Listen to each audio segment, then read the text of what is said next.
ದೇವಂ ನಾರಾಯಣಂ ನತ್ವಾ ಸರ್ವದೋಷವಿವರ್ಜಿತಂ ಪರಿಪೂರ್ಣಂ ಗುರುಂಶ್ಚಾನ್ ಗೀತಾರ್ಥಂ ವಕ್ಷ್ಯಾಮಿ ಲೇಶತಃ. ಹರಿ ಓಂ.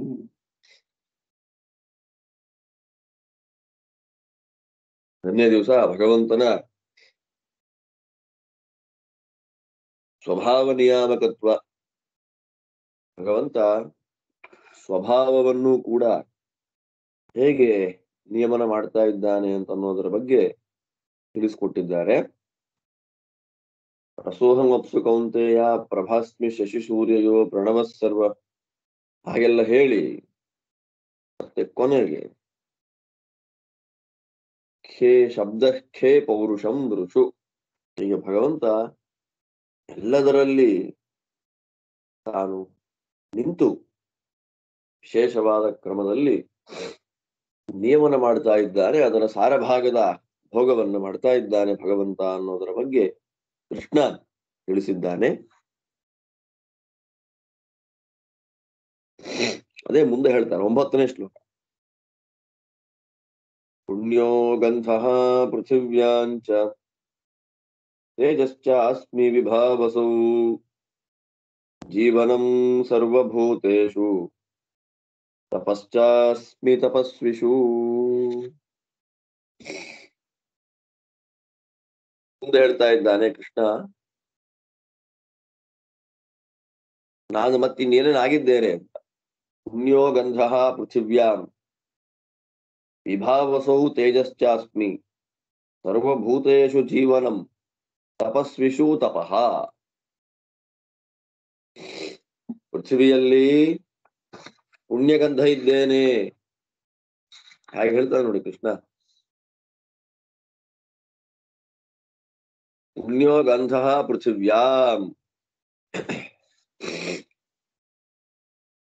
ಪೃಥ್ವಿಯಲ್ಲಿ ಅಥವಾ ಭೂಮಿಯಲ್ಲಿ ಪುಣ್ಯ ಗಂಧ.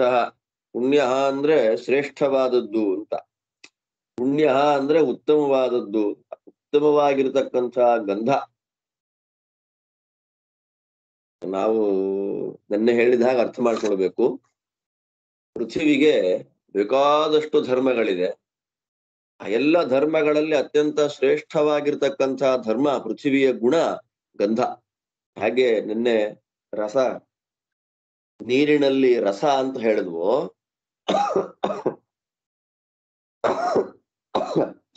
ಹಾಗೆ ಪೃಥ್ವಿಯಲ್ಲಿ ಗಂಧ. ಆ ಗಂಧಕ್ಕೆ ಗಂಧಕ್ಕೆ ಶ್ರೇಷ್ಠತೆ ಅಂತನ್ನೋದು ಬರ್ಲಿಕ್ಕೆ ಭಗವಂತನೇ ಕಾರಣ. ಮತ್ತು ಆ ಗಂಧಭೋಕ್ತ, ಆದ್ದರಿಂದ ಭಗವಂತನಿಗೆ ಏನ್ ಹೆಸರು? ಗಂಧ ಅಂತ ಹೆಸರು. ಪೃಥ್ವಿಯಲ್ಲಿರತಕ್ಕಂತಹ 2 ರೀತಿಯಾಗಿರ್ತಕ್ಕಂತಹ ಗಂಧ, ಆ ಗಂಧಗಳಿಗೆ ಪ್ರೇರಕ ದೇವರು. ಯಾವ 2 ರೀತಿಯಾಗಿರ್ತಕ್ಕಂತಹ ಗಂಧ? ಒಟ್ಟು 2 ರೀತಿಯಲ್ಲೂ ಸುಗಂಧವೂ ಇದೆ, ದುರ್ಗಂಧವೂ ಇದೆ. ತಾನು ಮಾತ್ರ ಸುಗಂಧವನ್ನ ಮಾತ್ರ ಭೋಗ ಮಾಡ್ತಾನೆ ದೇವರು, ದುರ್ಗಂಧ ಭೋಗ ಭಗವಂತನಿಗಿಲ್ಲ. ಆದ್ದರಿಂದ ಸುಗಂಧ ದುರ್ಗಂಧ 2ಕ್ಕೂ ಪ್ರೇರಕನಾಗಿರೋದರಿಂದ ಭಗವಂತನಿಗೆ ಗಂಧ ಅಂತ. ಪುಣ್ಯೋ ಗಂಧ ಪೃಥಿವ್ಯಾಂಚ, ಪೃಥ್ವಿಯಲ್ಲಿ ಪುಣ್ಯಗಂಧ ಇದ್ದೇನೆ. ಅಲ್ಲಿ ಒಂದು ಸಮಸ್ಯೆ ಬರುತ್ತೆ.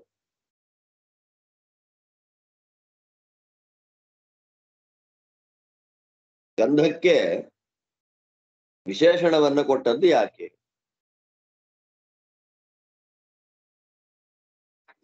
ಬರೀ ಗಂಧ ಅಂತ ಹೇಳಿದ್ರೆ ಸಾಕಾಗಿತ್ತು. ಕೇವಲ ಗಂಧ ಅಂತ ಹೇಳಿದೆ, ಪುಣ್ಯಗಂಧ ಅಂತ ಹೇಳ್ಬಿಟ್ಟು. ಗಂಧಸ್ಯ ವಿಶೇಷಣ ಉಪಾದಾನೆ ಪ್ರಯೋಜನ.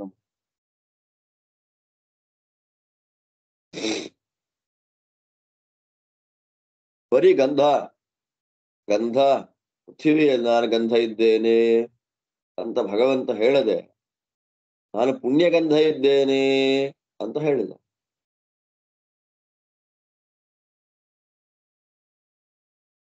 ಇಲ್ಲಿ ವಿಶೇಷಣವನ್ನ, ಗಂಧಕ್ಕೆ ಪುಣ್ಯ ಎನ್ನುವಂತಹ ವಿಶೇಷಣವನ್ನ ಕೊಟ್ಟ ಕಾರಣ, ಪುಣ್ಯಗಂಧಸ್ಯೈವ ಭಗವತೋ ಭೋಗಃ ನ ದುರ್ಗಂಧಸ್ಯ ಇತಿ ಜ್ಞಾಪಯಿತು. ಭಗವಂತನಿಗೆ ಪುಣ್ಯಗಂಧಗಳ ಮಾತ್ರ ಭೋಗ ಹೊರತು ದುರ್ಗಂಧದ ಭೋಗ ಭಗವಂತನಿಗಿಲ್ಲ. ಭಗವಂತ ದುರ್ಗಂಧ ಭೋಗವನ್ನ ಮಾಡುವಂತಹ ವ್ಯಕ್ತಿ ಅಲ್ಲ. ಯಾವಾಗಲೂ ಕೂಡ ಅವನಿಗೆ ಸುಗಂಧ ಭೋಗವೇ. ಸುಗಂಧದ ಭೋಗ ಭಗವಂತನಿಗೆ ಇಲ್ಲ ಅನ್ನೋದನ್ನ ತೋರಿಸ್ಲಿಕ್ಕಾಗಿ ಭಗವಂತ ಯಾವ ಕಾಲಕ್ಕೂ ದುರ್ಗಂಧ ಭೋಗವನ್ನ ಮಾಡುವಂಥವನಲ್ಲ ಎಂಬುದನ್ನ ತೋರಿಸಿಕೊಡ್ಲಿಕ್ಕಾಗಿ ಕೇವಲ ಸುಗಂಧ ಭೋಗ ಮಾತ್ರ ಅಂತ ಹೇಳಲಿಕ್ಕಾಗಿ ಇಲ್ಲಿ ಕೃಷ್ಣ ಪುಣ್ಯಗಂಧ ಅಂತ ಗಂಧಕ್ಕೆ ಪುಣ್ಯ ಎನ್ನುವಂತಹ ವಿಶೇಷಣವನ್ನ ಕೊಟ್ಟಿದ್ದಾರೆ. ಅದರ ಮೇಲೊಂದು ಪ್ರಶ್ನೆ ಬರುತ್ತೆ.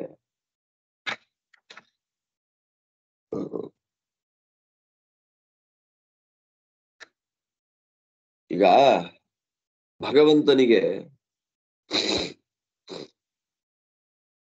ದುರ್ಗಂಧದ ಅನುಭವ ಆಗುತ್ತೋ ಇಲ್ವೋ ಅಂತ ಪ್ರಶ್ನೆ.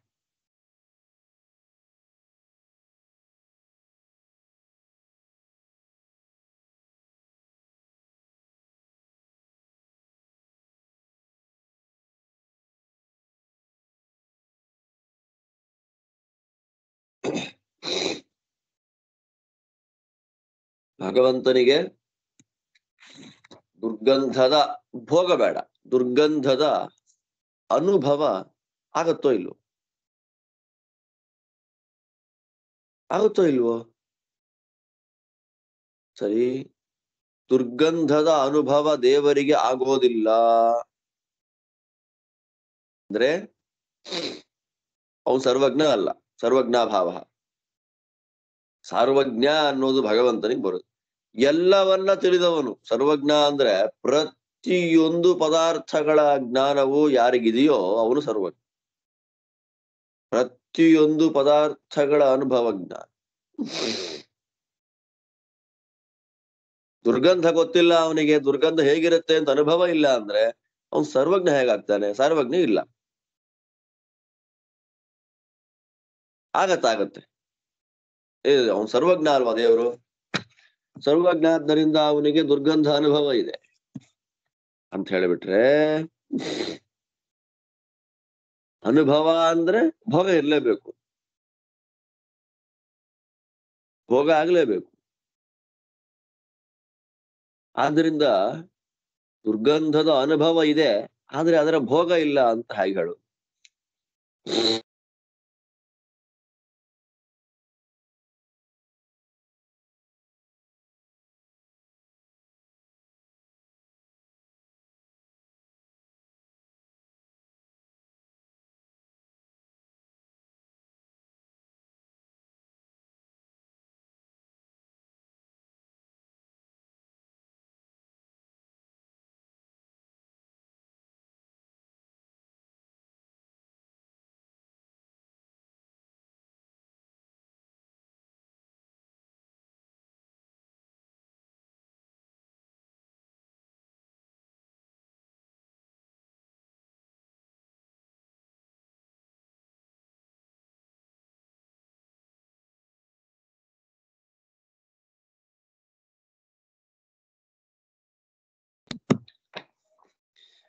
ದುರ್ಗಂಧದ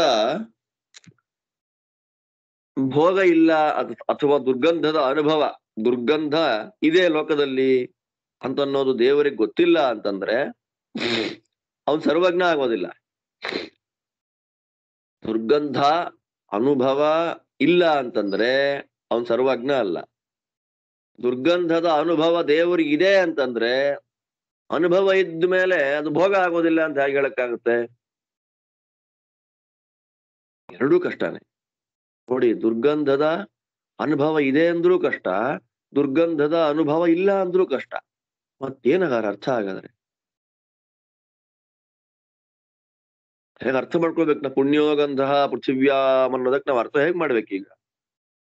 ಅದಕ್ಕೆ ಟೀಕಾಕೃತ್ಪಾದರು ಹೇಳ್ತಾರೆ, ಅನುಭೂಯಮಾನಾಃ ಅಪಿ ದುರ್ಗಂಧಾದಯೋ ನ ಫಲಹೇತವಃ ಇತ್ಯಭಿಪ್ರಾಯಃ.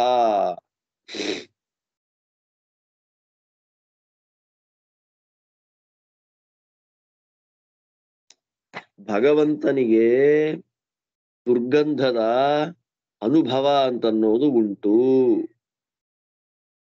ಭಗವಂತ ದುರ್ಗಂಧದ ಅನುಭವವನ್ನ ಪಡೆದಿದ್ರೂ ಕೂಡ ಆ ದುರ್ಗಂಧಾದಿಗಳು ಅವನಿಗೆ ದುಃಖ ಎನ್ನುವಂಥ ಫಲಕ್ಕೆ ಕಾರಣವಾಗೋದಿಲ್ಲ.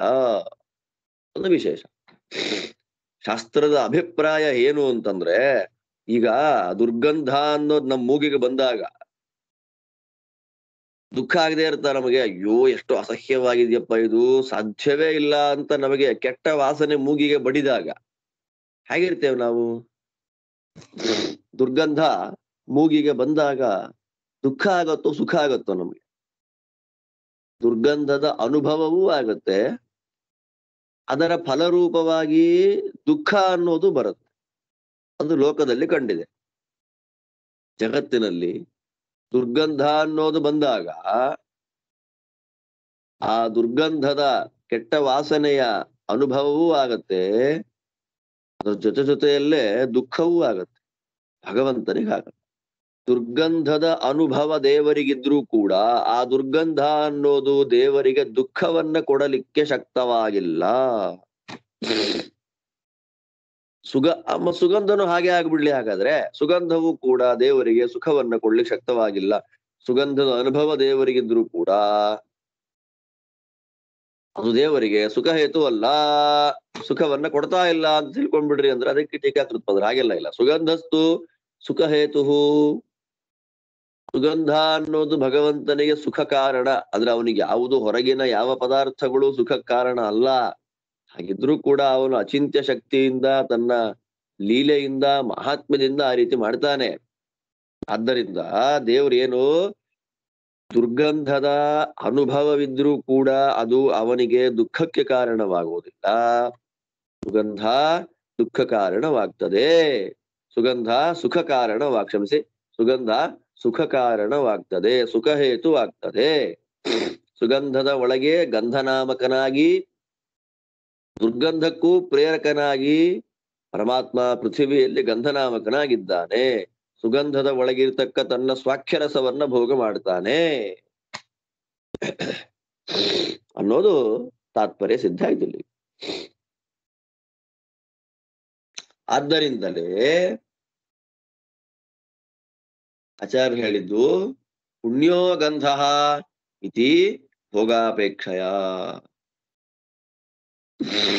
ಪುಣ್ಯೋ ಗಂಧ ಅಂತನ್ನೋದು ಭೋಗಾಪೇಕ್ಷೆಯಿಂದ. ಭೋಗಾಪೇಕ್ಷೆ ಅಂದ್ರೇನು? ಭಗವಂತ ದುರ್ಗಂಧದ ಭೋಗವನ್ನ ಅನುಭವಿಸೋದಿಲ್ಲ, ಸುಗಂಧ ಭೋಗ ಮಾತ್ರ ಭಗವಂತನಿಗೆ ಅನ್ನೋದನ್ನ ಹೇಳಲಿಕ್ಕಾಗಿ ಈ ವಿಷಯ ಅಂತನ್ನೋದು ಬಂದಿದೆ. ಪುಣ್ಯೋ ಗಂಧ ಪೃಥಿವ್ಯಾಂಚ. ಎಷ್ಟು ಅಪಾರವಾಗಿದೆ ಈ ಚಿಂತನೆ ನಾವು ನೋಡ್ಬೋದು. ಅದಕ್ಕೆ ಆಚಾರ್ಯ ಒಂದ್ ಸಂಶಯ, ಸ್ಥಳದಲ್ಲಿ ಒಂದ್ ಚಿಕ್ಕ ಸಂಶಯ ಆಚಾರ್ಯ. ಕೇಳಿ ಕೇಳಿ. ಒಂದಿಲ್ಲ, ಇವಾಗ ಪ್ರಾಕೃತಿ ಸಂಬಂಧ ಇಲ್ಲದವನೇ ಪರಮಾತ್ಮ, ಆಗ ಪ್ರಾಕೃತಿ ಸಂಬಂಧ ಇಲ್ಲದ ಪ್ರಾಕೃತಿ ಕಾರಣ ಆದವನು ಪರಮಾತ್ಮನೇ. ಆಗ ಪ್ರಾಕೃತಿ ಕಾರಣ ಆದವನಿಗೆ ದುರ್ಗಂಧದಿಂದ ಏನು ತೊಂದರವಾಗದು ಇಲ್ಲ ಎಂಬುದು ಸಾಮಾನ್ಯ ಅರ್ಥ ತಾನೆ ಆಚಾರ್ಯ? ಹೌದೌದು. ಆಯ್ತು ಸರ್. ಅದೇನು ಅಂದ್ರೆ, ಸುಗಂಧ ಭೋಗ ಇದ್ದವನಿಗೆ ದುರ್ಗಂಧ ಭೋಗವನ್ನು ಬರ್ಲಿ, ಇದ್ರೆ ಎರಡು, ಇಲ್ಲ ಅಂದ್ರೆ ಎರಡೂ ಬೇಡ ಅಂತ ಪ್ರಶ್ನೆ. ಅದೇ ಅದೇ ಆಯ್ತು ಆಯ್ತು. ಬರೀ ಸುಗಂಧ ಯಾಕೆ, ದುರ್ಗಂಧನೂ ಇರ್ಲಿ ಅವನಿಗೆ. ಎರಡಕ್ಕೂ ಅವನೇ ನಿಯಾಮಕ. ಸುಗಂಧ ದುರ್ಗಂಧ ಎರಡಕ್ಕೂ ನಿಯಾಮಕನಾಗಿ ಅವನು ಗಂಧ ಅಂತ ಪೃಥ್ವಿಲಿದ್ದಾನೆ. ಹಾಗಿದ್ಮೇಲೆ ಅವನಿಗೆ ಎರಡೂ ಅನುಭವ ಬರಬೇಕು. ಎರಡೂ ದುರ್ಗಂಧ ದೇವ್ರು ಮೂಗು ಮುಚ್ಚಬೇಕು, ನಾವು ಮೂಗು ಮುಚ್ತೀವಲ್ಲ ದುರ್ಗಂಧ ಕೆಟ್ಟ ವಾಸನೆ ಬಂತು ಅಂತ. ಹೌದು ಹಾಗೆ ದೇವ್ರು ಮಾಡ್ಲಿ ಹಾಗೆ ಅಂತ. ಅದಕ್ಕೆ ದೇವ್ರು ಅದನ್ನ ಅದಕ್ಕೇನು ಶ್ರಮವೂ ಕೊಡೋದಿಲ್ಲ, ಅದಕ್ಕೇನು ಇದು ಮಾಡೋದಿಲ್ಲ ಎಂಬುದು ಇಲ್ಲಿ ವಿವರ ಕೊಟ್ಟಿದ್ದಾರೆ ಅಲ್ವಾ ಸರ್? ಆಚಾರ್ಯ ಹೌದೌದೌದು ಹೌದು. ಆಯ್ತು ಸರ್, ಆಯ್ತು ಸರ್, ಅದಕ್ಕೆ ಪ್ರಮಾಣ ಕೊಡ್ತಾರೆ ಈಗ ಇಲ್ಲಿ. ಅಂದ್ರೆ ಆಯ್ತು ಸರ್. ಭಗವಂತನಿಗೆ, ದೇವರಿಗೆ ಯಾವುದು ಭೋಗ್ಯ ಅಂತ ವಿಷಯ. ಹಾ ಹಾ ಭಗವಂತನಿಗೆ ಭೋಗ್ಯವಾದದ್ದು ಯಾವುದು ಅಂತ ವಿಷಯ. ಹ್ಮ್ ಭಗವಂತನಿಗೆ ಭೋಗ್ಯ ಯಾವುದು ಅನ್ನೋ ವಿಷಯ ಬಂದಾಗ ಟೀಕಾಕೃತ್ಪಾದರು ಅದು ಆಚಾರ್ಯಲ್ಲಿ ಪ್ರಮಾಣವನ್ನ ಕೊಡ್ತಾ ಇದ್ದಾರೆ. ಮುಂದೆ ಹ್ಮ್ ತಥಾಚ ಶ್ರುತಿ ಶುಚಿವಸ್ತುವೇವ ಭಗವತೋ ಭೋಗ್ಯಂ ಇತ್ಯತ್ರ ಪ್ರಮಾಣಮಾಹ. ದುರ್ಗಂಧ ಭೋಗ ಭಗವಂತನಿಗಿಲ್ಲ ಅಂತ ನೀವು ಹೇಳಿದರೆ ಅದಕ್ಕೊಂದು ಪ್ರಮಾಣ ಬೇಕಲ್ಲ. ಭಗವಂತನಿಗೆ ಸುಗಂಧ ಮಾತ್ರ ಭೋಗ, ಅದೇ ಭಗವಂತನಿಗೆ ದುರ್ಗಂಧ ಭೋಗ ಇಲ್ಲ ಅಂತ ನೀವು ಹೇಳ್ಬಿಟ್ರಿ. ಅದೇನು ನಿಮ್ಮ ಸಿದ್ಧಾಂತವೋ, ಅದಕ್ಕೇನಾದ್ರೂ ಪ್ರಮಾಣ ಅಂತ ಏನಾದ್ರೂ ಇದೆಯೋ? ದೇವರಿಗೆ ಸುಗಂಧ ಭೋಗ ಬಿಟ್ರೆ ದುರ್ಗಂಧ ಭೋಗ ಇಲ್ಲ ಅಂತ ನೀವೀಗ ಪ್ರತಿಪಾದನೆ ಮಾಡಿದಿರಿ. ನೀವು ಪ್ರತಿಪಾದನೆ ಮಾಡಿದ ಈ ಪ್ರಮೇಯಕ್ಕೆ ಪ್ರಮಾಣ ಅಂತ ಏನಾದ್ರೂ ಇದೆಯಾ, ಅಥವಾ ನೀವೇ ಹೇಳ್ತಾ ಇದ್ದೀರೋ? ಪ್ರಶ್ನೆಗೆ ಆಚಾರ್ಯ ಉತ್ತರ ಕೊಡ್ತಾರೆ. ಶುಚಿ ವಸ್ತು ಏವ ಭಗವತಃ ಭೋಗ್ಯಂ. ಶುಚಿಯಾದ ಶುದ್ಧವಾದ ವಸ್ತುಗಳೇ ಭಗವಂತನಿಗೆ ಭೋಗ್ಯ. ಯದ್ಯಪಿ ಅಶುದ್ಧವಾದ ವಸ್ತುಗಳಿಗೂ ಭಗವಂತನೇ ನಿಯಾಮಕ. ಅಶುದ್ಧವಾದ ವಸ್ತುಗಳನ್ನ ಭೂಮಿಗೆ ತಂದವನು ಅವನೇ. ಎಲ್ಲಕ್ಕೂ ಸರ್ವ ನಿಯಾಮಕ ಅಂದ್ರೆ ಎಲ್ಲಕ್ಕೂ ನಿಯಾಮಕ ಅನ್ನೋ ತಾತ್ಪರ್ಯ. ಆದ್ದರಿಂದ ಎರಡಕ್ಕೂ ನಿಯಾಮಕನಾಗಿದ್ರು ಅವನಿಗೆ ಭೋಗ್ಯವಾದದ್ದು ಶುಚಿ ಶುದ್ಧವಾದ ವಸ್ತುಗಳು ಮಾತ್ರ ಭಗವಂತನಿಗೆ ಭೋಗ್ಯ. ಅಶುದ್ಧವಾದ ವಸ್ತುಗಳು ಭಗವಂತನಿಗೆ ಭೋಗ್ಯವಲ್ಲ ಅನ್ನೋದಕ್ಕೆ ಪ್ರಮಾಣ ಇದೆ. ಏನು ಪ್ರಮಾಣ ಇದೆ ಹೇಳ್ತಾ ಇದ್ದಾರೆ. ಪುಣ್ಯಮೇವಾಮುಂ ಗಚ್ಚತಿ ನಃ ವೈ ದೇವಾನ್ ಪಾಪಂ ಗಚ್ಚತಿ ಅನ್ನೋದೊಂದು ಪ್ರಮಾಣ ವಾಕ್ಯ, ವೇದ ಮಂತ್ರ. ಪುಣ್ಯಮೇವ ಅಮುಂ ಗಚ್ಚತಿ ನಃ ವೈ ದೇವಾನ್ ಪಾಪಂ ಗಚ್ಚತಿ.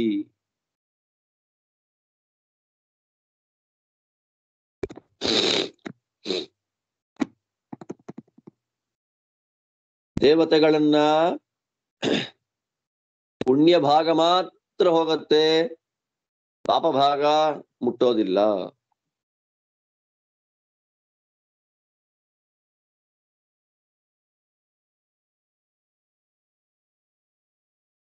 ದೇವತೆಗಳಿಗೆ ನೋಡಿ, ಸಾಮಾನ್ಯ ನಹವೈ ದೇವ ಮಾತ್ರಸ್ಯ ಪುಣ್ಯ ಭೋಗ ನಿಯಮೇ ದೇವೋತ್ತಮಸ್ಯ ಸುತರಾಂ ತತ್ಸಿದ್ಧಿ.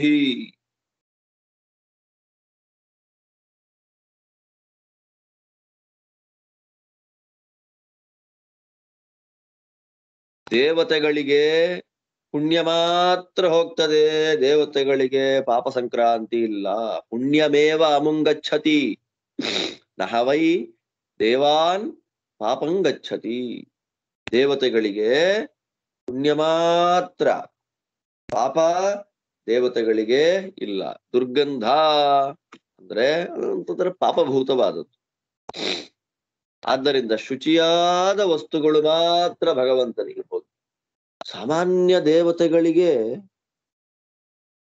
ಸುಖ, ಸಾಮಾನ್ಯ ದೇವತೆಗಳಿಗೆ ಪುಣ್ಯ, ಪಾಪ ಇಲ್ಲ ಅಂತಂದ ಮೇಲೆ ಚತುರ್ಮುಖ ಬ್ರಹ್ಮದೇವರಿಗೆ ಸಪ್ತಾನ್ನ ವಿದ್ಯೆ ಅಂತ ಬರುತ್ತೆ ಉಪನಿಷತ್ತಿನಲ್ಲಿ. ಸಪ್ತಾನ್ನ ಬ್ರಾಹ್ಮಣ ಅಂತಾನೆ ಬೃಹದಾರಣ್ಯಕ ಉಪನಿಷತ್ತಿನಲ್ಲಿ ವಿಸ್ತಾರವಾದಂತಹ ಚಿಂತನೆ ಇದೆ. ನಾವು ಮಾಡತಕ್ಕಂತಹ ವೈಶ್ವದೇವ, ಬಲಿಹರಣ ಮೊದಲಾದವೆಲ್ಲ ದೇವತೆಗಳ ಅನ್ನ, ಅದು ದೇವ ಅನ್ನ, ಅದು ದೇವಭೋಗ್ಯವಾದ ಅನ್ನ. ವೈಶ್ವದೇವ, ಬಲಿಹರಣ ಮೊದಲಾದವುಗಳೆಲ್ಲ ಸಪ್ತಾನ್ನ ವಿದ್ಯೆ ಅಂತ ಬರುತ್ತೆ. ಅದು ಸಪ್ತಾನ್ನಗಳನ್ನ ಆ ಶುದ್ಧ ಮಾಡತಕ್ಕಂಥ ಚತುರ್ಮುಖ ಬ್ರಹ್ಮದೇವರಿದ್ದಾರೆ ನೋಡಿ. ದೇವತೆಗಳಿಗೆ ನಿಯಾಮಕನಾಗಿರ್ತಕ್ಕ ಚತುರ್ಮುಖ ಬ್ರಹ್ಮ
ಪಾಠ ನಡೀತಾ ಇದೆಯಾ? ಇದೆ ಕಟ್ಟಾಗ್ಬಿಡ್ತಾ?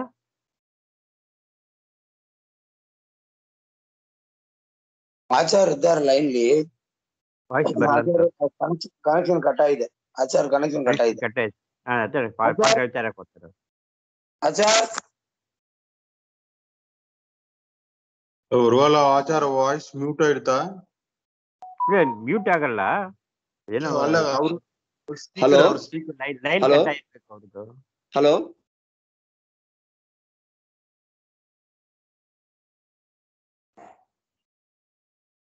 ನನ್ ಮಾತು ಕೇಳ್ತಾ ಇದೆಯಾ?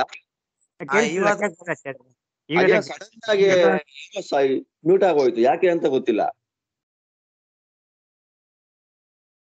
ಹಲೋ ನೀವು ಉತ್ತರ ಹೇಳ್ತಾ ಇದ್ದೀರಿ ಯಾಕೆ? ಕೇಳ್ತಾಚಾರ ಇವಾಗ ಅದೇನಪ್ಪ ಸಡನ್ ಆಗಿ ಮ್ಯೂಟ್ ಆಗೋಯ್ತು. ಹಾ ಸರಿ. ದೇವತೆಗಳಿಗೆ ಚತುರ್ಮುಖ ಬ್ರಹ್ಮದೇವರು ಭಗವಂತನಿಗೆ ಪುಣ್ಯಗಂಧ ಭೋಗ ಅಂತಂದ್ಮೇಲೆ, ಅಂದ್ರೆ ಪುಣ್ಯ ಭೋಗ ಅಂತಂದ್ಮೇಲೆ ದೇವೋತ್ತಮನಾಗಿರ್ತಕ್ಕಂಥ ಭಗವಂತನಿಗೆ, ಸರ್ವೋತ್ತಮನಾದ ಭಗವಂತನಿಗೆ, ಸರ್ವ ನಿಯಾಮಕನಾದ ಕೃಷ್ಣನಿಗೆ ಪುಣ್ಯ ಭೋಗ ಇದೆ ಅನ್ನೋದನ್ನ ನಾವು ಪ್ರತ್ಯೇಕವಾಗಿ ಹೇಳ್ಬೇಕಾಗಿಲ್ಲ. ಆದ್ದರಿಂದ ಅತ್ಯಂತ ಸ್ಪಷ್ಟವಾಗಿ ಈ ವೇದ ಮಂತ್ರ ಏನ್ ಹೇಳ್ತಾ ಇದೆ? ಪುಣ್ಯಮೇವ ಅಮುಂಗಚ್ಚತಿ ದೇವಾನ್ ಪಾಪನ್ನ ಗಚ್ಚತಿ. ದೇವತೆಗಳಿಗೆ ಪುಣ್ಯ ಹೋಗುತ್ತೆ, ಪಾಪ ಇಲ್ಲ ಅಂದ್ಮೇಲೆ ಸರ್ವೋತ್ತಮನಾದ ಭಗವಂತನಿಗೆ ಎರಡೂ ಅನುಭವ ಇದೆ ಅಂತ ಹೇಳಲಿಕ್ಕೆ ಆಗೋದಿಲ್ಲ. ಅವನು ಕೇವಲ ಅಂದ್ರೆ ಕೇವಲ ಸುಖ ಭೋಗ ಮಾತ್ರ, ಸುಗಂಧ ಭೋಗ ಮಾತ್ರ ಹೊರತು ಪಾಪಭೂತವಾಗಿರ್ತಕ್ಕಂಥ ದುರ್ಗಂಧಾದಿಗಳ ಭೋಗ ಭಗವಂತನಲ್ಲಿ ಇಲ್ಲ. ಋತಂಪಿ ಬಂತೌ ಸುಕೃತಸ್ಯ ಲೋಕೆ ಗುಹಾಂ ಪ್ರವಿಷ್ಟೌ ಪರಮೇ ಪರಾರ್ಧೆ ಛಾಯಾತಪೌ ಬ್ರಹ್ಮವಿದೋ ವದಂತಿ ಪಂಚಾಗ್ನಯೋ ಯೇ ಚ ತ್ರಿನಾಚಿಕೇತಾಃ ಅಂತ ಹೇಳಿ ಕಾಠಕೋಪನಿಷತ್ತಿನಲ್ಲಿ ಇನ್ನೊಂದು ಮಂತ್ರ. ಅಲ್ಲ ಆಚಾರ್ಯರು ಅದರ ಪ್ರತೀಕವನ್ನ ಮಾತ್ರ ಗ್ರಹಣ ಮಾಡ್ತಾರೆ. ಋತಂ ಪಿಬಂತೌ ಸುಕೃತಸ್ಯ ಲೋಕೆ ಇಷ್ಟು ಮಾತ್ರ ಹೇಳ್ತಾರೆ. ಇತ್ಯಾದಿಕ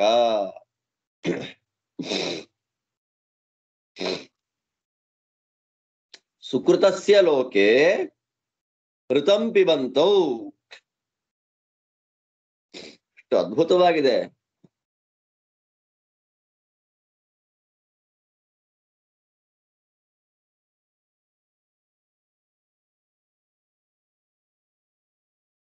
ಋತಂ ಪಿಬಂತೌ ಸುಕೃತಸ್ಯ ಲೋಕೆ ಗುಹಾಂ ಪ್ರವಿಷ್ಟೌ ಪರಮೇ ಪರಾರ್ಧೇ. ಸುಕೃತಸ್ಯ ಲೋಕೆ ಪುಣ್ಯಕರ್ಮದಿಂದ ಸಿಕ್ಕಿರತಕ್ಕಂಥ ಈ ಶರೀರದಲ್ಲಿ ಇಬ್ಬರಿದ್ದಾರೆ. ಛಾಯಾ ಆತಪ. ಛಾಯಾತಪೌ ಇಬ್ಬರಿದ್ದಾರೆ. ಅವರಿಬ್ಬರು ಏನ್ ಮಾಡ್ತಾ ಇದ್ದಾರೆ? ಋತಂ ಪಿಬಂತೌ ಋತವನ್ನ ಸ್ವೀಕಾರ ಮಾಡ್ತಾ ಇದ್ದಾರೆ, ಭೋಗ ಮಾಡ್ತಾ ಇದ್ದಾರೆ.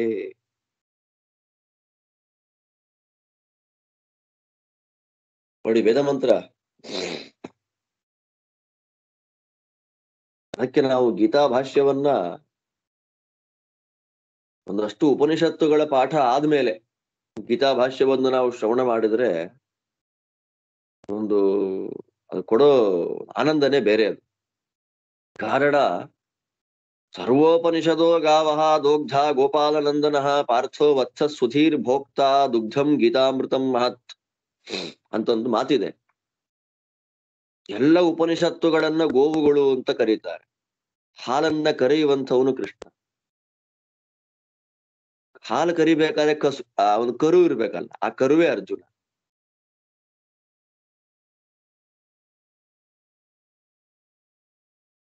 ಎಲ್ಲ ಹಾಲನ್ನ ಸ್ವೀಕಾರ ಮಾಡ್ತಕ್ಕಂಥವ್ರು ಜ್ಞಾನಿಗಳು.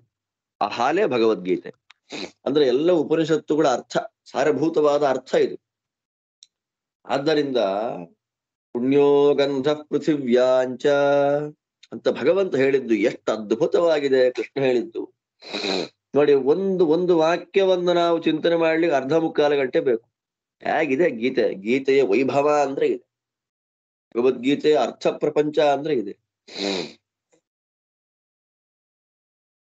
ಋತಂ ಪಿಬಂತೌ ಸುಕೃತಸ್ಯ ಲೋಕೆ.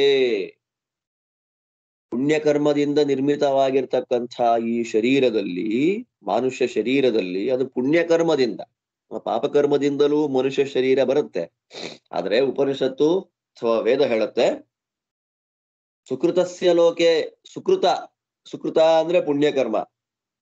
ಪುಣ್ಯಕರ್ಮದಿಂದ ನಿರ್ಮಾಣಗೊಂಡಿರತಕ್ಕಂತಹ, ಪುಣ್ಯಕರ್ಮ ನಿರ್ಮಿತವಾಗಿರತಕ್ಕ ಈ ಶರೀರದ ಹೃದಯ ಗುಹೆಯಲ್ಲಿ ಇದ್ದ ಇಬ್ಬರು ಏನ್ ಮಾಡ್ತಾ ಇದ್ದಾರೆ?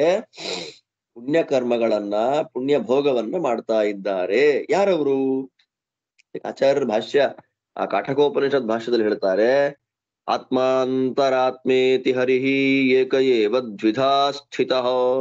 ಹೃದಯದಲ್ಲಿ ಭಗವಂತ ಆತ್ಮ ಮತ್ತು ಅಂತರಾತ್ಮ ಎನ್ನುವ ಎರಡು ರೂಪಗಳಿಂದ ಇದ್ದವನಾಗಿ ಎಲ್ಲ ಸುಖ ಭೋಗಗಳನ್ನ ಮಾಡ್ತಾನೆ. ನಾವು ಮಾಡತಕ್ಕ ಪುಣ್ಯಕರ್ಮಗಳ ಸಮಗ್ರವಾಗಿರ್ತಕ್ಕಂತಹ ಸಾರಭಾಗದ ಭೋಗ ಭಗವಂತನಿಗೆ. ಶುಭಂ ಪಿಬತ್ಯಸೌ ನಿತ್ಯಂ ನಾಶುಭಂ ಸ ಹರಿಃ ಪಿಬೇತ್. ಪೂರ್ಣಾನಂದಮಯಸ್ಯಾಸ್ಯ ಚೇಷ್ಟಾ ಲಗ್ನಾಯತೆ ಕ್ವಚಿತ್. ಭಗವಂತ ಶುಭಂ ಪಿಬತಿ, ಯಾವಾಗ್ಲೂ ಕೂಡ ಶುಭವನ್ನೇ ಸ್ವೀಕಾರ ಮಾಡ್ತಾನೆ. ಅಶುಭವನ್ನ ಭಗವಂತ ಸ್ವೀಕಾರ ಮಾಡೋದಿಲ್ಲ. ಆತ್ಮ ಮತ್ತು ಅಂತರಾತ್ಮ ಎನ್ನತಕ್ಕಂತಹ ಎರಡು ರೂಪಗಳಿಂದ ನಿಂತವನಾಗಿ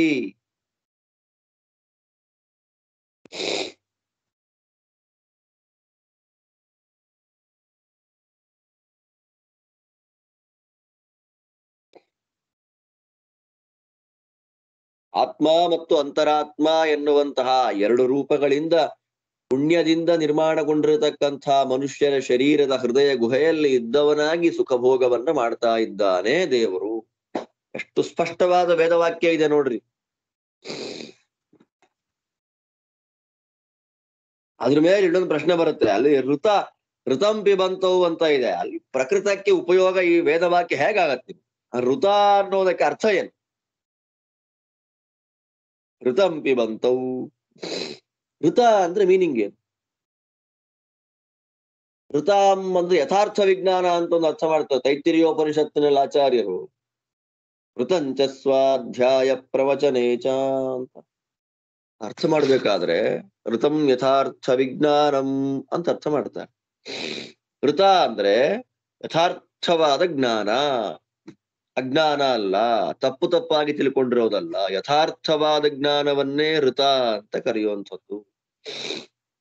ಇಲ್ಲಿ ಋತಂ ಪಿಬಂತಂ ಅಂದ್ರೆ ಯಥಾರ್ಥವನ್ನ ಮಾತ್ರ ಸ್ವೀಕಾರ ಮಾಡ್ತಕ್ಕಂಥವ್ನು ಅರ್ಥ ಮಾಡ್ಬೋದಲ್ವಾ ಅಂತಂದ್ರೆ ಅದಕ್ಕೆ ಆಚಾರ್ಯ ಅರ್ಥ ಮಾಡಿದ್ದಾರೆ ಇಲ್ಲಿ. ಋತಂಚ ಪುಣ್ಯಂ. ಋತ ಅಂದ್ರೆ ಬೇರೆ ಅಲ್ಲಪ್ಪ, ಋತ ಅಂತಂದ್ರೆ ಪುಣ್ಯ.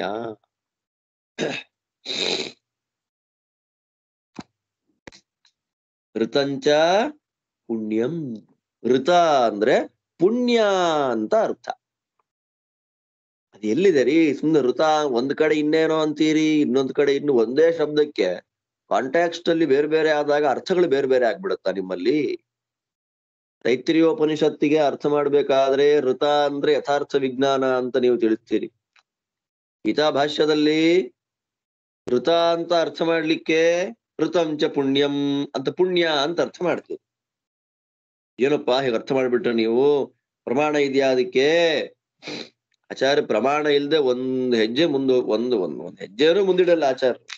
ಹೇಳ್ತಾರೆ ಋತಂ ಸತ್ಯಂ ತಥಾ ಧರ್ಮ ಸುಕೃತಂಚಾಭಿಧೀಯತೆ ಇತ್ಯಭಿಧಾನ. ಪ್ರಮಾಣ ಇದೆ. ಋತ ಅನ್ನೋದಕ್ಕೆ ಪುಣ್ಯ ಅಂತ ಅರ್ಥ ಇದೆ, ಅದಕ್ಕೊಂದು ಪ್ರಮಾಣ ವಾಕ್ಯ ಇದೆ. ಋತಂ ಸತ್ಯಂ ತಥಾ ಧರ್ಮ ಸುಕೃತಂಚಾಭಿಧೀಯತೆ. ಋತ ಮತ್ತು ಸತ್ಯ, ಋತ ಮತ್ತು ಸತ್ಯ ಎನ್ನುವ ಎರಡು ಶಬ್ದಗಳಿಗೆ ಅರ್ಥ ಏನು ಅಂದ್ರೆ ಋತ ಅಂದ್ರೆ ಪುಣ್ಯ, ಸತ್ಕರ್ಮ ಅಂತಲೂ ಕರೀತಾರೆ. ಋತ ಅಂತಂದ್ರೆ ಮತ್ತು ಸತ್ಯ ಅಂತಂದ್ರೆ ಧರ್ಮ ಅಂದ್ರೆ ಪುಣ್ಯ ಮತ್ತೆ ಸುಕೃತ ಮತ್ತು ಧರ್ಮ, ಸುಕೃತಕ್ಕೆ ಕಾರಣವಾಗಿರ್ತಕ್ಕ ಧರ್ಮ. ಚೆನ್ನಾಗಿದೆ. ಋತ ಸತ್ಯ ಪುಣ್ಯ ಅಂತಲೂ ಕರೀತಾರೆ, ಪುಣ್ಯಕ್ಕೆ ಕಾರಣವಾಗಿರ್ತಕ್ಕ ಸತ್ಕರ್ಮ ಅಂತಲೂ ಕರೀತಾರೆ, ಎರಡಕ್ಕೂ ಕೂಡ.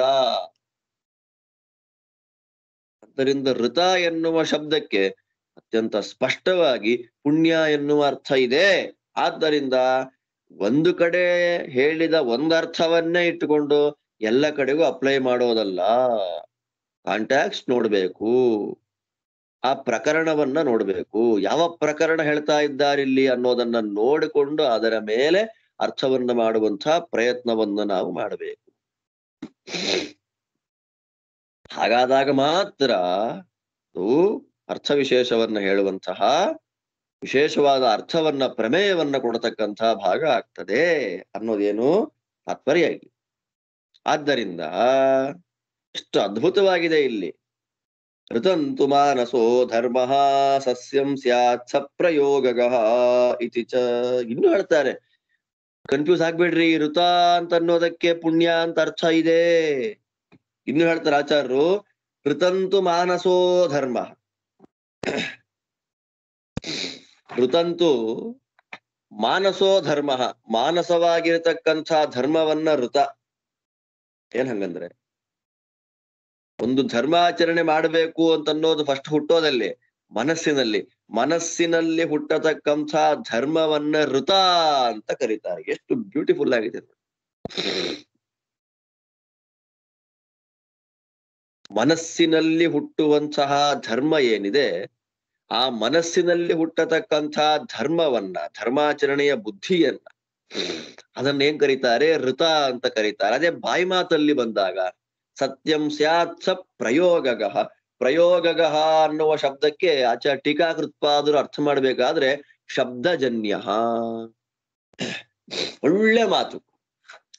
ಮನಸ್ಸಿನಲ್ಲಿ ಹುಟ್ಟಿದ ಧರ್ಮ ಬಾಯಿಂದ ಒಳ್ಳೆ ಮಾತಾಗಿ ಬಂದಾಗ ಸತ್ಯ ಆಗಿಬಿಡತ್ತೆ. ಮನಸ್ಸಿನಲ್ಲಿ ಹುಟ್ಟಿದ ಧರ್ಮವನ್ನ ಋತ ಅಂತ ಕರೀತಾರೆ, ಅದೇ ಬಾಯಲ್ಲಿ ಶಬ್ದ ರೂಪದಲ್ಲಿ ಬರುವಾಗ ಒಳ್ಳೆ ಮಾತು, ವೇದ ಮಂತ್ರ, ಪಾರಾಯಣ, ಸ್ತೋತ್ರ, ಬೇರೆಯವರ ಉಪಚಾರ, ಆತಿಥ್ಯ ಇದೆಲ್ಲ ಬರುವಾಗ ಅದನ್ನ ಸತ್ಯ ಅಂತ ಕರೀತಾರೆ. ಆದ್ದರಿಂದ ಋತ ಅಂದ್ರೆ ಏನ್ ನಮಗಿಲ್ಲಿ ಪುಣ್ಯ ಅಂತ ಅರ್ಥ ಆಯ್ತು. ಆದ್ದರಿಂದ ಋತಂ ಪಿಬಂತೌ ಸುಕೃತಸ್ಯ ಲೋಕೆ, ಪುಣ್ಯ ಕರ್ಮದಿಂದ ನಿರ್ಮಿತವಾಗಿರ್ತಕ್ಕ ಈ ಶರೀರದಲ್ಲಿರತಕ್ಕ ಆತ್ಮ ಅಂತರಾತ್ಮ ಎನ್ನುವ ಎರಡು ಭಗವದ್ ರೂಪಗಳು ಋತಂ ಪಿಬಂತವು ಸುಖ ಭೋಗವನ್ನ ಮಾಡ್ತಾ ಇವೆ ಅನ್ನುವ ವೇದದಲ್ಲಿ ಹೇಳಿದ ಋತ ಎನ್ನುವ ಶಬ್ದಕ್ಕೆ ಪುಣ್ಯ ಫಲ ಅಂತ ಅನ್ನೋದರ್ಥ.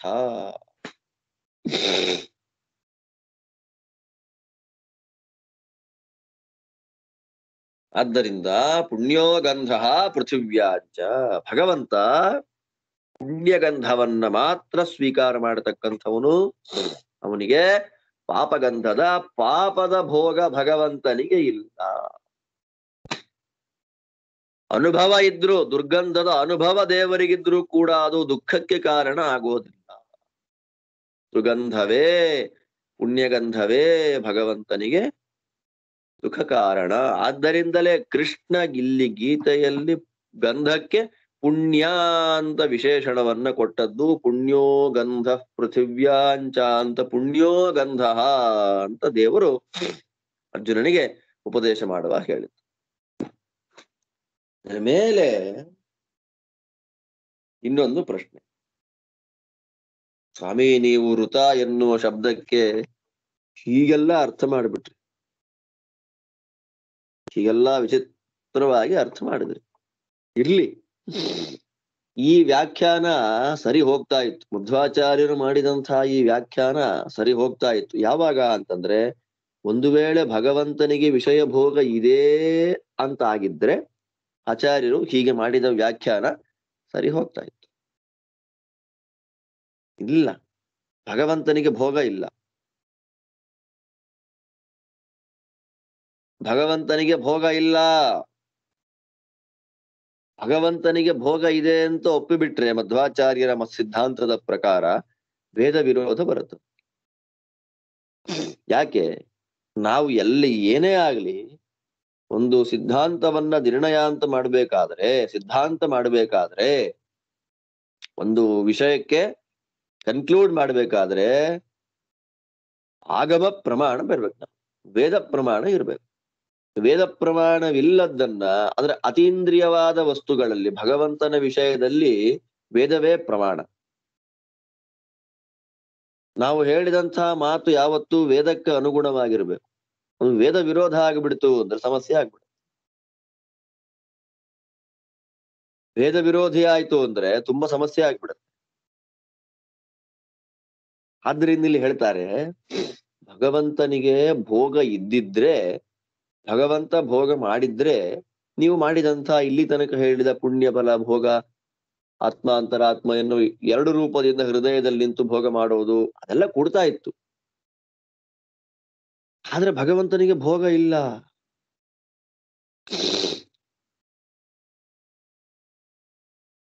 ಭಗವಂತನಿಗೆ ಭೋಗ ಇಲ್ಲ. ತದಂಗೀಕಾರೇ ಶ್ರುತ್ಯಾದಿ ವಿರೋಧ. ಭಗವಂತನಿಗೆ ನೀವು ಭೋಗವನ್ನು ಒಪ್ಪಿಬಿಟ್ರೆ, ಭಗವಂತನಿಗೆ ವಿಷಯ ಭೋಗ ಉಂಟು ಅಂತ ನೀವು ಹೇಳಿಬಿಟ್ರೆ ಏನಾಗ್ಬಿಡುತ್ತೆ?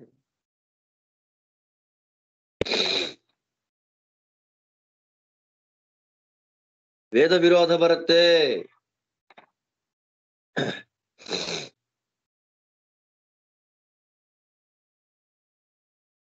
ಏನ್ ಬರುತ್ತೆ?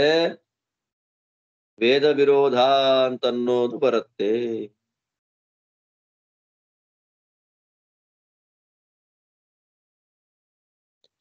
ಚೆನ್ನಾಗಿ ಅರ್ಥ ಮಾಡ್ತಾರೆ. ಆದ್ದರಿಂದ ಛತ್ರಿನ್ಯಾಯದಿಂದ ಅಲ್ಲಿ ಭಗವಂತನಿಗೆ ಭೋಗ ಅಂತ ಹೇಳೋದು. ವಾಸ್ತವಿಕವಾಗಿ ಭಗವಂತನಿಗೆ ಭೋಗ ಇಲ್ಲ. ಛತ್ರಿನ್ಯಾಯ ಅಂತ ಒಂದು ನಮ್ಮಲ್ಲಿ 25 ಜನ ನಡ್ಕೊಂಡು ಹೋಗ್ತಾ ಇದ್ದಾರೆ. ಎಲ್ಲರ ಕೈಯಲ್ಲೂ ಛತ್ರಿ ಇದೆ. ಆ 25 ಜನಗಳ ಜೊತೆಯಲ್ಲಿ ಇನ್ನೊಬ್ಬ ಹೋಗ್ತಾ ಇದ್ದಾನೆ. ಅವನ ಕೈಯಲ್ಲಿ ಛತ್ರಿ ಇಲ್ಲ. 26ನೇವನು. ಮ್ಯಾಕ್ಸಿಮಮ್ ಜನಗಳ ಕೈಯಲ್ಲಿ ಛತ್ರಿ ಇದೆ. ಆದ್ದರಿಂದ ಇಲ್ಲಿ ನಿಂತಿರತಕ್ಕಂತಹ 27-28 ಜನಗಳಲ್ಲಿ ಎಲ್ಲರ ಕೈಯಲ್ಲೂ ಛತ್ರಿ ಇರೋದ್ರಿಂದ ಎಲ್ಲರೂ ಛತ್ರಿಗಳೇ. ಛತ್ರಿ ನ್ಯಾಯ ಅಂದ್ರೆ ಅದು. ಒಬ್ಬನ ಕೈಯಲ್ಲಿ ಛತ್ರಿ ಇಲ್ಲ, ಲೆಕ್ಕಕ್ಕೆ ಬರೋದಿಲ್ಲ. ಛತ್ರಿ ಇಲ್ಲದೆ ಇದ್ರೂ ಕೂಡ ಛತ್ರಿ ಇದ್ದವರ ಜೊತೆಯಲ್ಲಿ ಇರುವ ಕಾರಣ ಅವನು ಛತ್ರಿಯೇ, ಛತ್ರ ಇದ್ದವನೇ ಇರುವಂತ ಛತ್ರಿ ನ್ಯಾಯ ಅಂತ. ಆಕ್ಚುಯಲ್ ಆಗಿ ಭಗವಂತನಿಗೆ ಭೋಗ ಇಲ್ಲ, ಅದು ಕೇವಲ ಉಪಚಾರ ಅಷ್ಟೇ. ಉಪಚಾರ ಅಂದ್ರೇನು? ಛತ್ರಿ ನ್ಯಾಯ. ಛತ್ರ ಇಲ್ಲದೆ ಇದ್ರೂ ಕೈಯಲ್ಲಿ ಛತ್ರ ಇರೋವರ ಜೊತೆಯಲ್ಲಿ ಇರುವ ಕಾರಣ ಇವನು ಛತ್ರ ಇರೋನು ಅಂತ ಅರ್ಥ ಹೇಗೆ ಮಾಡ್ತಾರೋ ಹಾಗೆ. ಶರೀರದಲ್ಲಿ ಇಬ್ರಿದ್ದಾರೆ, ಜೀವಾತ್ಮ ಪರಮಾತ್ಮ ಇಬ್ರು ಇದ್ದಾರೆ. ಅದರಲ್ಲಿ ಭೋಗ ಮಾಡತಕ್ಕಂತಹ ವ್ಯಕ್ತಿ ಯಾರೋ ಜೀವಾತ್ಮ. ಆ ಜೀವಾತ್ಮನ ಜೊತೆಯಲ್ಲಿ ಇರುವ ಕಾರಣ ಪರಮಾತ್ಮನು ಭೋಗ ಮಾಡ್ತಾನೆ ಅಂತ ಹೇಳಿ ಅದು ಉಪಚಾರ ಅಷ್ಟೇ. ಅದೇನು ಪರಮಾತ್ಮನಿಗೆ ಭೋಗ ಉಂಟು ಅನ್ನೋ ತಾತ್ಪರ್ಯ ಅಲ್ಲ ಅಲ್ಲಿ. ಶರೀರದಲ್ಲಿ ಭೋಗ ಮಾಡತಕ್ಕಂತಹ ಜೀವಾತ್ಮನ ಜೊತೆಯಲ್ಲಿ ಇರುವ ಕಾರಣ ಪರಮಾತ್ಮನೂ ಕೂಡ ಭೋಗಾದಿಗಳನ್ನ ಮಾಡ್ತಾನೆ ಅಂತ ಹೇಳ್ತಾರೆ. ಬಿಟ್ರೆ ಪರಮಾತ್ಮನಿಗೆ ಭೋಗ ಇಲ್ಲ. ಪರಮಾತ್ಮನಿಗೆ ಭೋಗ ಉಂಟು ಅಂತ ನೀವು ಒಪ್ಪಿಬಿಟ್ರೆ ಅನಶ್ನನ್ನನ್ಯೋ ಅಭಿಚಾಕಶೀತಿ ಅನ್ಯೋ ನಿರನ್ನೋಪಿ ಬಲೇನ ಭೂಯಾನ್ ಇತ್ಯಾದಿಯಾಗಿ ವೇದವಾಕ್ಯದ ವಿರೋಧ ಬರುತ್ತೆ.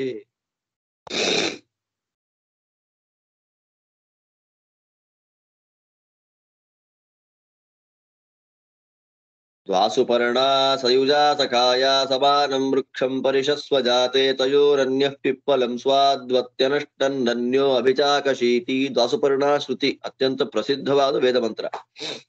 ಜೀವ ಪರಮಾತ್ಮನ ಭೇದವನ್ನ ತಿಳಿಸಿಕೊಡ್ತಕ್ಕಂತಹ ವೇದ ಮಂತ್ರ ಅದು. ಸ್ಪಷ್ಟ ಇದೆ ಅದರಲ್ಲಿ. ಅನಷ್ಟನ್ ಅನ್ಯಃ ಅಭಿಚಾಕಶೀತಿ. ಅನ್ಯಃ ಜೀವನಿಗಿಂತ ಭಿನ್ನನಾಗಿರ್ತಕ್ಕಂಥ ಭಗವಂತ ಅನಷ್ಟನ್, ಕರ್ಮ ಫಲವನ್ನ ಉಣ್ಣದೇ ಇದ್ರೂ ಕೂಡ ಅಭಿಚಾಕಶೀತಿ ಪ್ರಕಾಶಮಾನನಾಗಿದ್ದಾನೆ. ಜೀವಾತ್ ಭಿನ್ನ, ಜೀವರಿಗಿಂತ ಅತ್ಯಂತ ಭಿನ್ನನಾಗಿರ್ತಕ್ಕ ಭಗವಂತ ಕರ್ಮ ಫಲವನ್ನ ಭೋಗ ಮಾಡದೇ ಇದ್ರೂ ಅವನೇನಾಗಿದ್ದಾನೆ? ಅಭಿಚಾಕಶೀತಿ, ಪ್ರಕಾಶಮಾನನಾಗಿದ್ದಾನೆ ಅಂತ ಒಂದು ಮಾತು. ಅನ್ಯೋ ನಿರನ್ನೋಪಿ ಬಲೇನ ಭೂಯಾನ್. ಅನ್ಯಃ ಭಗವಂತ ನಿರನ್ನೋಪಿ ಅನ್ನವನ್ನ ಸ್ವೀಕಾರ ಮಾಡದೇ ಇದ್ರು, ಊಟ ಮಾಡದೇ ಇದ್ರು, ಬಲೇನ ಭೂಯಾನ್ ಬಲದಿಂದ ಅತ್ಯಂತ ಉತ್ಕೃಷ್ಟ ಶ್ರೇಷ್ಠನಾಗಿದ್ದಾನೆ. ಎಷ್ಟು ಬೇಕು ಪ್ರಮಾಣ ವಾಕ್ಯ ಭಗವಂತನಿಗೆ ಭೋಗ ಇಲ್ಲ ಅನ್ನೋದು.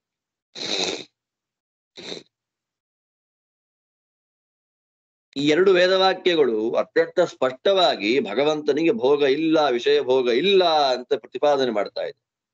ನೀವಿಲ್ಲಿ ತನಕ ಭಗವಂತನಿಗೆ ಭೋಗ ಉಂಟು ಅಂತ ಪ್ರತಿಪಾದನೆ ಮಾಡಿಬಿಟ್ರೆ ಇಲ್ಲಿ ಹೇಳಿದಂತಹ ವೇದವಾಕ್ಯಗಳ ವಿರೋಧವಂತಲ್ಲ. ಆ ವಿರೋಧ ಹೇಗೆ ಪರಿಹಾರ ಮಾಡ್ತೀರಿ ಅಂದ್ರೆ ಶ್ರೀಮದ್ ಆಚಾರ್ಯ ಹೇಳ್ತಾರೆ, ಅಲ್ಲಪ್ಪ,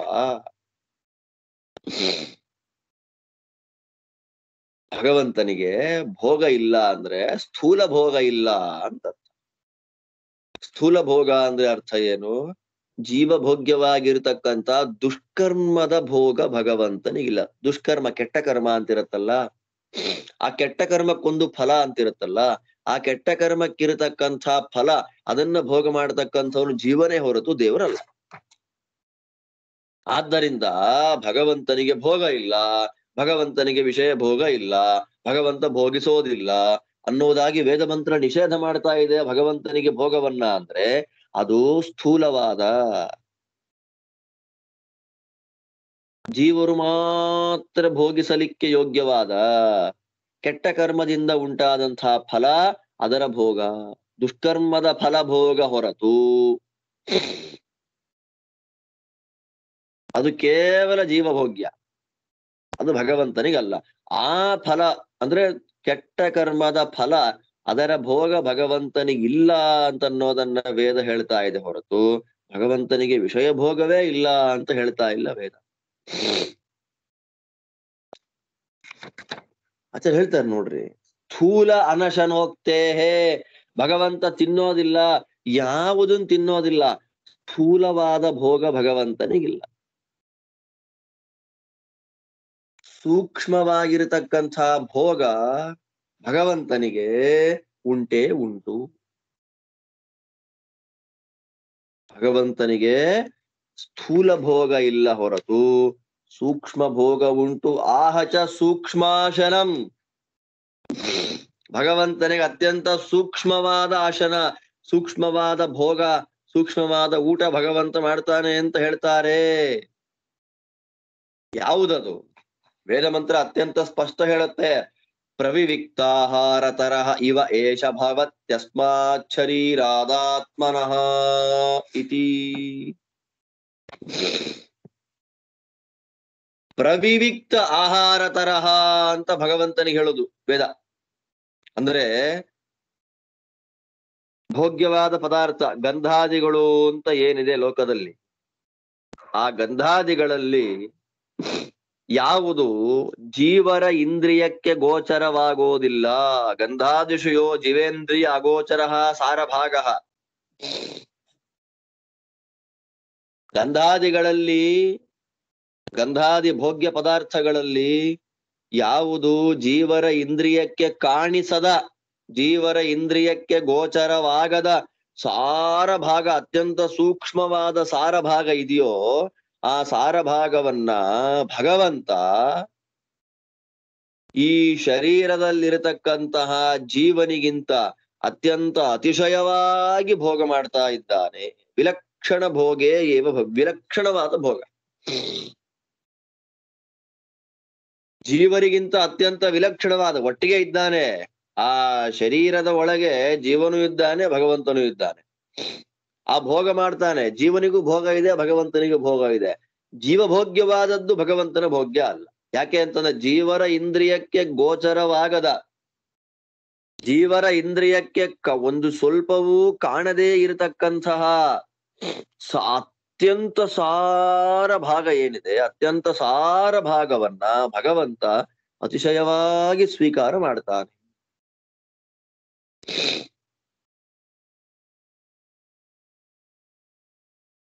ಅತಿಶಯವಾಗಿ ಭಗವಂತ ಅದನ್ನ ಸ್ವೀಕಾರ ಮಾಡ್ಕೊಳ್ತಾ ಇದ್ದಾನೆ.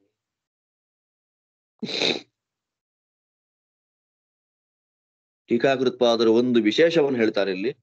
ಅವತಾರೇಶು ಸ್ಥೂಲಮಪಿ ಭುಂಕ್ತೆ.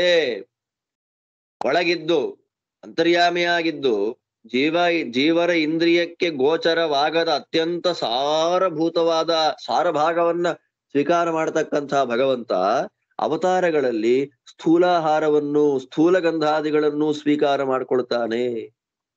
ಒಂದು ವಿಶೇಷ ಇದು. ಟೀಕಾಕೃತ್ಪಾದರು ಒಂದು ಅವತಾರೇಶು ಸ್ಥೂಲಮಪಿ ಭುಂಕ್ತೆ. ಅದಕ್ಕೆ ನೋಡಿ ಪ್ರಮಾಣ ಕೊಟ್ಟ ಆಚಾರ್ಯರು ಭಗವಂತನಿಗೆ ಭೋಗ ಇದೆ ಅಂತ ಒಂದು ವೇದ ಮಂತ್ರವನ್ನ ಪ್ರಮಾಣ ಕೊಡುವಾಗ ಪ್ರವಿವಿಕ್ತ ಆಹಾರ ತರಹ ಇವ ಯೇಷ ಭವತ್ಯಸ್ಮಾತ್ ಶರೀರಾದಾತ್ಮನಃ.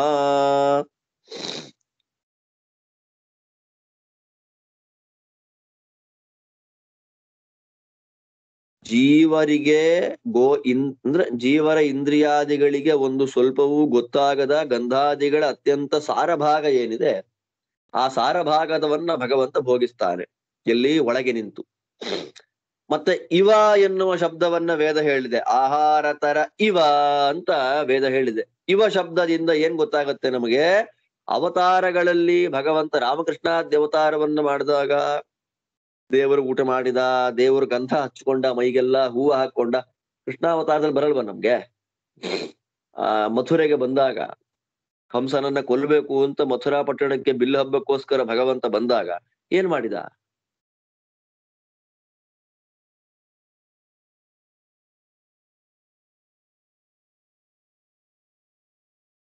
ಗಂಧ ಹಚ್ಕೊಂಡ, ಹಾರ ಹಾಕೊಂಡ ಅಲ್ವಾ?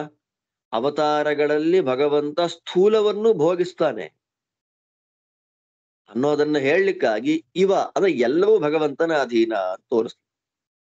ಇದ್ರ ಮೇಲೆ ಮತ್ತೊಂದು ಪ್ರಶ್ನೆ ಮಾಡ್ತಾರೆ. ಅಲ್ಲ, ಪ್ರವಿವಿಕ್ತ ಆಹಾರ ತರಹ ಅಂತ ನೀವು ದೇವರನ್ನ ಯಾಕೆ ಹೇಳ್ಬೇಕು, ಜೀವನ ಯಾಕೆ ಆಗಬಾರ್ದು ಅನ್ನುವಂತ ಇನ್ನೊಂದು ಪ್ರಶ್ನೆ ಬರುತ್ತೆ. ಅದು ವಿಸ್ತಾರವಾಗಿ ಚಿಂತನೆ ಮಾಡ್ಬೇಕು ನಾವು. ಅದಕ್ಕೆ ಆ ಪ್ರಶ್ನೆ ಮತ್ತೆ ಆಕ್ಷೇಪಕಾರರು ಹಾಕೊಳ್ತಾರೆ.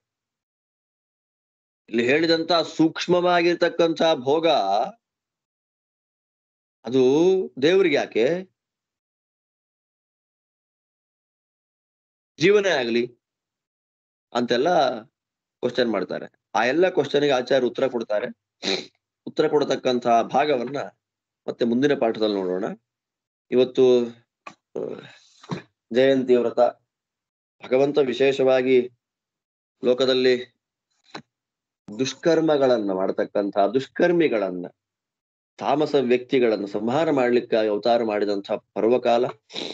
ಆದಷ್ಟು ಉಪಯೋಗ ಮಾಡಿಕೊಳ್ಳಿ. ಭಗವಂತನ ವಿಶೇಷವಾಗಿರ್ತಕ್ಕಂಥ ಅನುಗ್ರಹ ನೋಡಿ. ಇವತ್ತು ಕೃಷ್ಣ ಜಯಂತಿ ದಿವಸವೇ ಕೃಷ್ಣ ಹೇಳಿದ ಗೀತೆಯಿಂದ ನಾವು ಕೇಳಿದ್ವಿ ಅಂತಂದ್ರೆ ದೊಡ್ಡ ಪುಣ್ಯ ನಮಗೆ, ದೊಡ್ಡ ಪುಣ್ಯ ನಮ್ಗಿದೆ. ಆ ಪುಣ್ಯ ಭೋಗ ಆಗುವಂತ ಆಗಬೇಕು ನಮಗೆ, ಅಷ್ಟೇ ದಕ್ಕಬೇಕು ನಮಗೆ. ಅದಕ್ಕೆ ನಾವೇನ್ ಮಾಡ್ಬೇಕು? ಇವತ್ತು ಶುದ್ಧ ಉಪವಾಸವನ್ನು ಮಾಡ್ಬೇಕು. ಉಪವಾಸ ಇದ್ದು 7:00 ಅರ್ಘ್ಯ ಕೊಡೋದಲ್ಲ, ರಾತ್ರಿ 12 ಗಂಟೆ ಮೇಲೆ 12:05 12:10 ಆ ಸಮಯದಲ್ಲಿ ಅರ್ಘ್ಯವನ್ನ ಪ್ರದಾನ ಮಾಡಿ, ಚಂದ್ರಾರ್ಘ್ಯ ಪ್ರದಾನ ಮಾಡಿ, ನಾಳೆ ಬೆಳಗ್ಗೆ ಸೂರ್ಯೋದಯವಾದ ಮೇಲೆ ನೈವೇದ್ಯ ಮಾಡಿ ಪಾರಣೆಯನ್ನು ಮಾಡಿದ್ರೆ ಇವತ್ತು ಗೀತಾ ಭಾಷ್ಯ ಪಾಠವನ್ನ ಕೇಳಿದ್ದಕ್ಕೆ ಸಾರ್ಥಕ. ನಾವೆಷ್ಟು ಪುಣ್ಯ ಮಾಡಿಲ್ಲ ಅಂತ ಹೇಳಿದ್ರೆ, ಭಗವಂತ ನಮ್ಮನ್ನು ನೋಡ್ತಾ ಇಲ್ಲ, ಅನುಗ್ರಹ ಮಾಡಿಲ್ಲ ನಮ್ಮ ಮೇಲೆ ಅಂದ್ರೆ ಅವನ ಅವತಾರದ ಪರ್ವಕಾಲದಲ್ಲಿಯೇ ಅವನು ಹೇಳಿದ ತತ್ವಗಳನ್ನ ನಾವು ಕೇಳಿದ್ದೇವೆ. ಗೀತಾ ಭಾಷ್ಯದ ಭಗವದ್ಗೀತೆಯ ಪಾಠ ಆಗಿದೆ ನಮಗೆ ಅಂತಂದ್ರೆ ಕೃಷ್ಣ ದೇವರು ಮಾಡಿದ ಪರಮಾನುಗ್ರಹ ನಮ್ಮ ಮೇಲಿದೆ. ಈ ಅನುಗ್ರಹ ಶಾಶ್ವತವಾಗಿರ್ಲಿ ಅಂತ ಪ್ರಾರ್ಥನೆ ಮಾಡ್ತಾ, ನಾಳೆ ಬೆಳಗ್ಗೆ ಪಾರಣೆ ಇರೋದ್ರಿಂದ ನಾಳೆ ಪಾಠ ಮಾಡ್ಲಿಕ್ಕೆ ಆಗೋದಿಲ್ಲ, ಮತ್ತೆ ನಾಡದಿಂದ ಕಂಟಿನ್ಯೂ ಮಾಡೋಣ ಅಂತ ಹೇಳ್ತಾ, ಎಲ್ಲರಿಗೂ ಕೃಷ್ಣ ಜನ್ಮಾಷ್ಟಮಿಯ ಪರ್ವಕಾಲದ ಶುಭಾಶಯಗಳು. ಭಗವಂತ ಎಲ್ಲರಿಗೂ ಒಳ್ಳೇದು ಮಾಡ್ಲಿ. ಶ್ರೀಕೃಷ್ಣ ಅರ್ಪಣ. ಧನ್ಯವಾದ ಆಚಾರ್ಯ, ಧನ್ಯವಾದ.